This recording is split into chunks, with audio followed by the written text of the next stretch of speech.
Have you ever thought about why people are so scared to be different? Why is it so hard for us today to be ourselves in front of others? In the 1990s, there was a youth group leader in Michigan who began a movement to help the teenagers in her group to be different.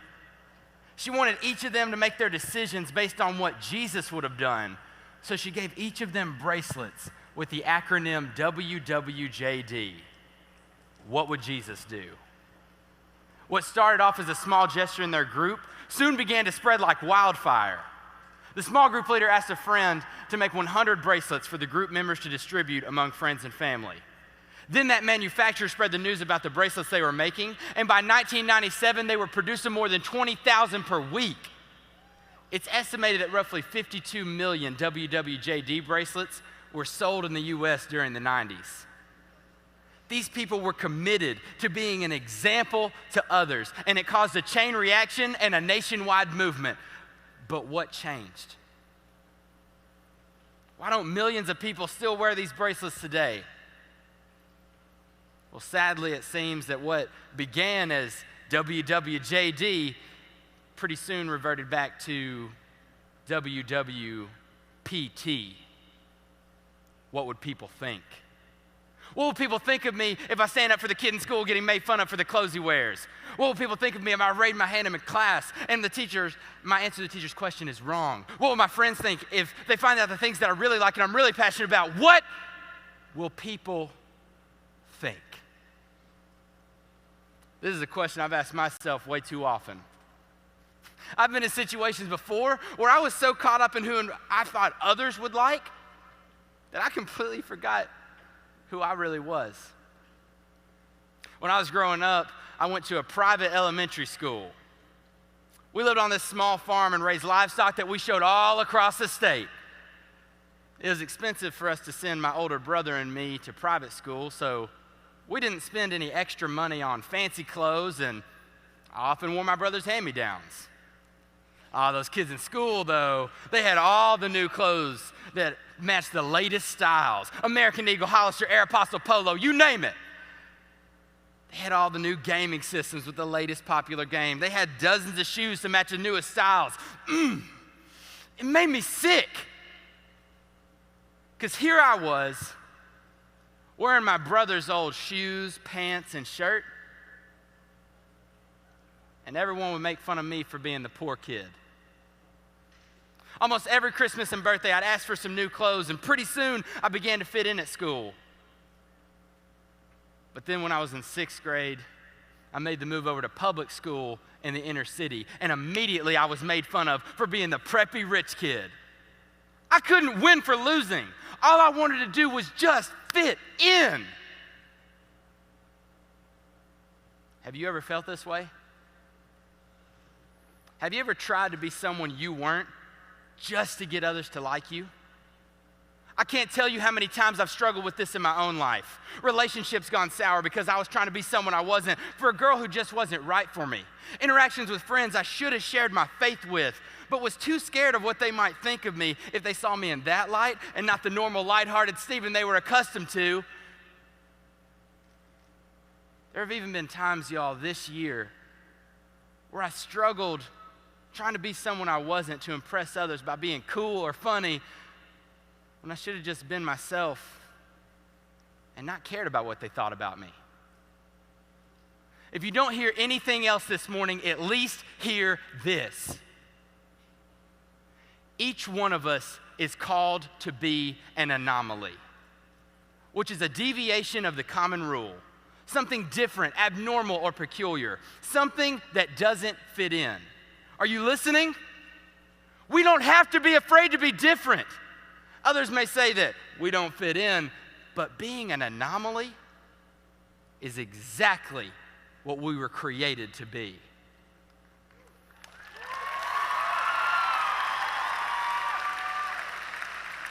But I'll tell you, it's not going to be easy to live our lives as anomalies. So we must surround ourselves with a community of people that will challenge us to be our best and then find new individuals that we can invest in. 2 years ago, I was in a bind. I hadn't been to church in what seemed like forever. I'd recently been dumped, so I needed to find me a new friend group. So here I was, lost in a small college town, 200 miles away from home, with no friends, struggling to find my true identity. As I struggled with this, finally I just let go. And it seemed like divine intervention began to work as a catalyst in my life. So I was sitting in animal science, and I asked this dude next to me, Patrick, if I could get the notes from when I missed class the week before. I noticed he was wearing this baseball jersey, so we got to talking about the upcoming World Series. A couple days later, I ran into him again on campus, and this time he was with his friend Ben, who I remember having a class with the semester before. As the three of us talked, they invited me to this Thursday night guys' Bible study called Man Up, and I politely declined. For the next couple of weeks, every time I saw Patrick in class, he would ask me, "Are you going to come to Man Up?" And then one Thursday evening, I'm sitting in my dorm room, bored to death. And I'm like, I might as well give it a shot. So I get ready, and as I'm walking over to the building, I got really nervous about how all these church guys were going to judge me from how far away I had drifted from who I knew I should be. I walked into those doors, and yeah, it was super awkward. I looked around and really considered leaving when I saw my Titans playing on Thursday Night Football. I walked over to the TV, and then after a fumble, this guy next to me says, "Man, we should just get rid of Chris Johnson. He's terrible." I look over, and I see this good old boy wearing some jeans, boots, a t-shirt, and this ratty old hat. I too was wearing jeans, my boots, a t-shirt, and my old hat. So the two of us bantered back and forth about how terrible our Titans had been in recent memory. Then I introduced myself, and he told me his name was Brant. I asked him where he was from, and he told me Smyrna, which is a town only a few minutes from where I live, all the way out in Middle Tennessee. That's right. Then our small group started, and as I talked to the guys in our group, I realized that these guys here at Man Up were a lot like me. None of us were perfect, nor did we have it all figured out, but each one of us realized that we couldn't handle any of our problems alone. I left that night rejuvenated, and the next week I went back for some more. The week after that, we played some basketball, and then me and Brant hung out like a couple of old bros. And I found out that the night we met had been his first visit to Man Up as well. Y'all, I admire a guy like Brant because Brant is an anomaly. He's the most what you see is what you get guy that I know. He could care less about what people think of him, and because of this, he's a positive example to everyone he comes in contact with. The next year, Brant and I led our own small group together, and today, Brant serves as the president of the Baptist Collegiate Ministry on our campus. And together with all my buddies from that Man Up group, he is spreading love and fellowship all across our college campus.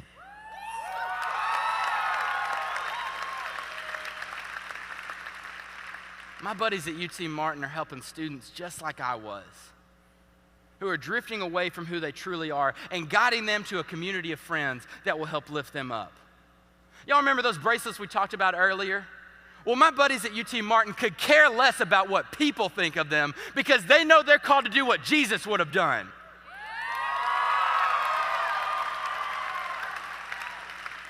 The road to being an anomaly is not easy. So we must surround ourselves with that good community of people who will challenge us to be our best.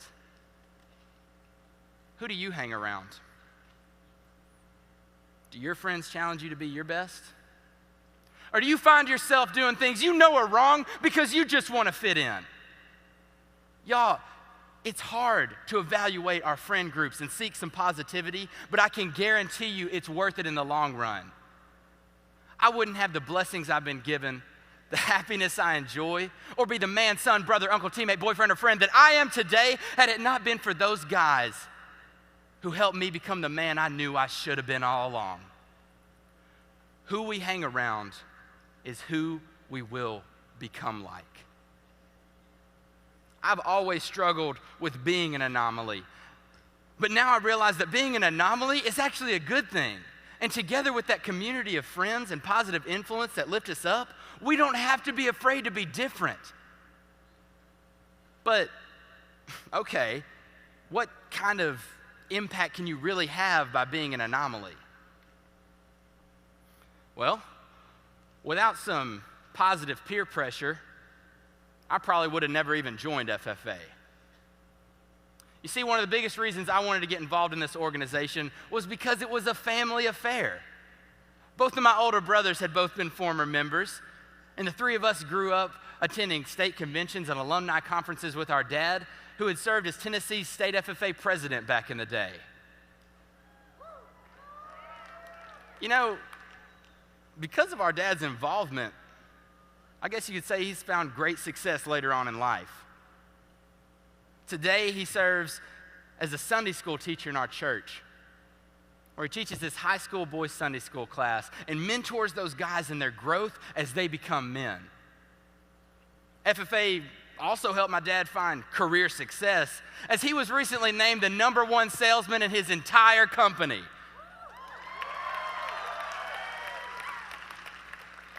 But our dad hasn't always been quite so outgoing. In fact, he wasn't even really that involved in his chapter until his senior year of high school. All right, so how did he find all of this success in his FFA career and in life? What changed? His success was all because of his best buddy, Greg, who before their senior year encouraged my dad to get more involved in their chapter. Through some positive peer pressure, Greg helped my dad come out of his shell and run for a chapter office. He got elected as their chapter secretary, and then in the spring semester, he competed in prepared public speaking, where he placed second in the entire state with his speech about world hunger. Once our dad got involved, he fell in love with FFA, and then it became his passion to run for a state office. But had Greg not taken an interest in my dad and encouraged him to try some new things, Daddy may have never stepped out of his comfort zone in high school. He sure would have never run for a state office, and my brothers and I may have never gotten involved either. But because Greg took an interest in my dad, helped him to try some new things, Daddy got to see that he had potential, and there was life outside of their little town in Henry, Tennessee. He developed communication and people skills that helped him to have so much success that he may never have achieved without his FFA experiences. Skills that helped him become the first person in his immediate family to achieve his master's degree. Skills that helped him become an agency manager in his company, and skills that helped him to have so much success as a salesman. Greg took an interest in my dad when they were in school, just like Brent, Ben, and Patrick did for me. Because of those individuals like Greg, my dad knows he doesn't have to be afraid to be different. He has this awesome community of people who challenge him to live a life that counts. That's why he spends so much of his time as a Sunday school teacher. It's because he realizes the struggles that those guys encounter, and he wants them to achieve their full potential. He wants them to be bold, without excuses. Yes, my dad is truly an anomaly. How could you be like a Greg or a Brent for someone else? Who is someone you know that you could mentor? Is it a freshman in your FFA chapter? Is it that new kid at school? Is it your little brother or sister? Who is someone that you could encourage to be an anomaly? It's important for us to find that good community of people who will challenge us to be our best, but it's so much more valuable for us to find that group that we can invest in. Once we become totally secure with who we know we should be, we should then help others to achieve that same thing in their own lives. I'll leave y'all this morning with a story told by the late Jerry Clower, a comedian from the state of Mississippi. You see, Jerry remembers being in school with some folks who were ashamed of their parents, who were ashamed of where they came from. "Oh, this will never work," he said. He played football at Mississippi State University, and he remembers that there was this guy on the team that always was popping off about what all he had, how great his folks were. Everything was fine. He came from a big home and had a great family, and he had fancy this and ritzy that. But then one day, this rugged old country man came in on the campus looking for his boy, and this kid didn't want to have anything to do with his dad. He didn't want anybody to know that that was his father and that he was a fake. About 6 months later, they were having what they call skull practice at the athletic dorms. The whole team was gathered around as they watched the coach explain plays on the blackboard. Jerry was sitting there in the back, and he noticed that there was this gentleman fumbling at the door. It was a glass door, and you could see through it. There was this old gentleman who was looking for a place, and it was obvious that he didn't know where he was. He stepped inside the room, and this wrinkled old man was embarrassed that he had walked into the wrong meeting room. But a big guard, about 6'2", weighed 240 pounds, Jerry's best buddy Pete, stood up and said, "Oh, my coach, excuse me just for a minute. This here's my daddy, and I want to introduce him to all my teammates." And Pete went over to the old man, put his arm around him, and kissed him right in front of the entire football team. Wow. Now, who would you rather have blocking for you? Pete? Or that old boy who didn't even want to have anything to do with his daddy? Y'all, what's the use in spending all of your time trying to impress others by being someone you're not? You should embrace who you are and what makes you unique. There's no telling how successful you can be or how far you can make it in this world if you take pride in being yourself and realize just how awesome you are. Don't be afraid to be different. Encourage other people along the way. Surround yourself with that good community of friends, but above all, be an anomaly. Going home to where the grass is greener by far. I'm going home to where my brothers and sisters are. I'm going home to hear my father say, "Welcome home, my son." I've never seen a place quite like the land I call home. I've never seen a place quite like Steven. Thank you for bringing the perfect balance of crazily random facts and the best jokes. We appreciate your persistence as you drove our team to success and everywhere else that we needed to go. We can always count on you to lighten the mood or bring a little word of wisdom. Thank you so much for your knowledge, your humor, and your passion. Amplify, grow, and love always. Victoria, Ruth Ann, Caleb, Andy, and Kristen. Ladies and gentlemen, your Southern Region Vice President, Mr. Stephen McBride. going home.